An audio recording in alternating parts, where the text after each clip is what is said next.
আসসালামু আলাইকুম। সবাই কেমন আছেন? আমি ভালো নেই, আমার শরীর অনেক অসুস্থ। শরীরের জয়েন্টে ব্যথা, কাশতে কাশতে এত পরিমাণে কাশি, এটা কাউকে বুঝাতে পারবে না। এগুলো হচ্ছে খাসির কলিজা, ব্যবসা, ঢোল, দুইটা খাসির কলিজা দিয়েছি একসাথে। আলু দিব একটু পরে, কিন্তু মাত্র কষাচ্ছি। আমি কলিজাগুলো সিদ্ধ করে নিয়েছি, সিদ্ধ করে তারপরে কেটেছি। এখন কষাচ্ছি।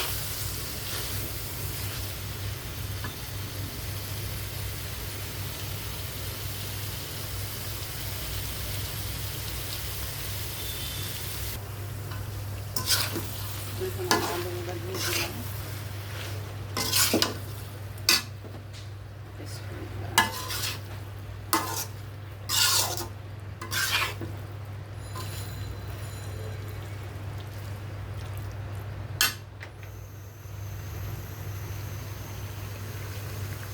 চুলায় 5 তারিখ রাতের বাস করছে 9:30।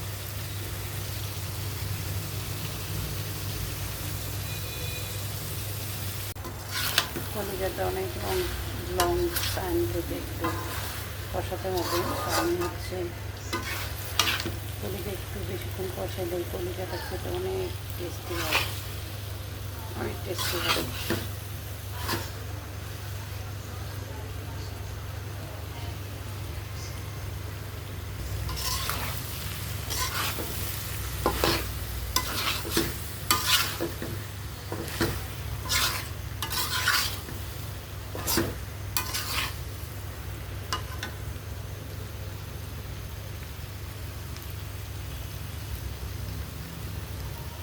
রান্নাটা অনেক সুন্দর হয়েছে, অনেকক্ষণ থেকে এটা আমি কষাচ্ছি।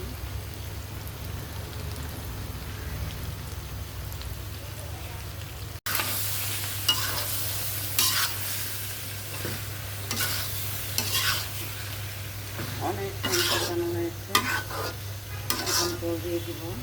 কষানোতেই আমি আলুটা সিদ্ধ করে ফেলছি, একদম সুন্দর সিদ্ধ হয়ে গেছে।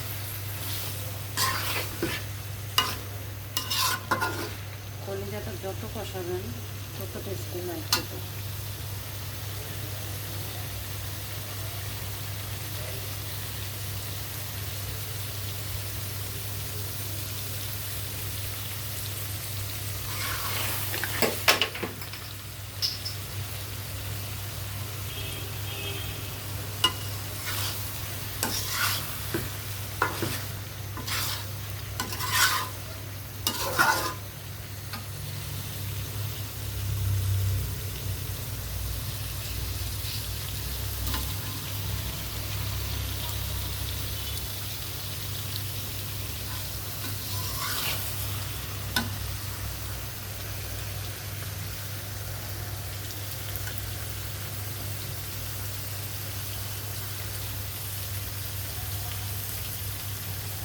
এখন জল দিয়ে দিব।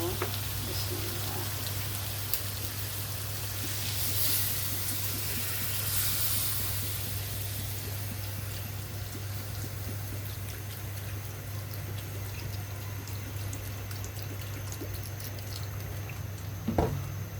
ইদানিং কি যেন হয়েছে, অনেক বেশি অসুস্থ হচ্ছে শরীরটা।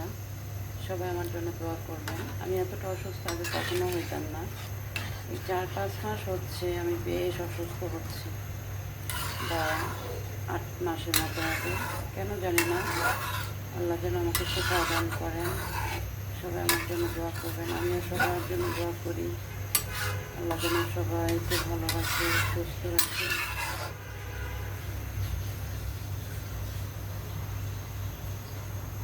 তরকারিটা আমার ঝোল দেওয়া হয়ে গেছে, এটা ভালো করে জাল হবে। দেন তারপর তো আমি দেখাবোই কতটুকুন ঝোল রাখতেছি। এখন ঢাকনা দিয়ে দিব। আসসালামু আলাইকুম। এই তো খাসির কলিজা রান্না করা হয়ে গেছে। লাস্টে আমি দিয়েছি জিরার গুঁড়া, গরম মশলা আমি নিজে হাতে ভেজেছি, ওটা গুঁড়া করা ছিল, ওটা দিয়েছি। বাস, আলহামদুলিল্লাহ আমার রান্না, খাসির কলিজা রান্না কমপ্লিট।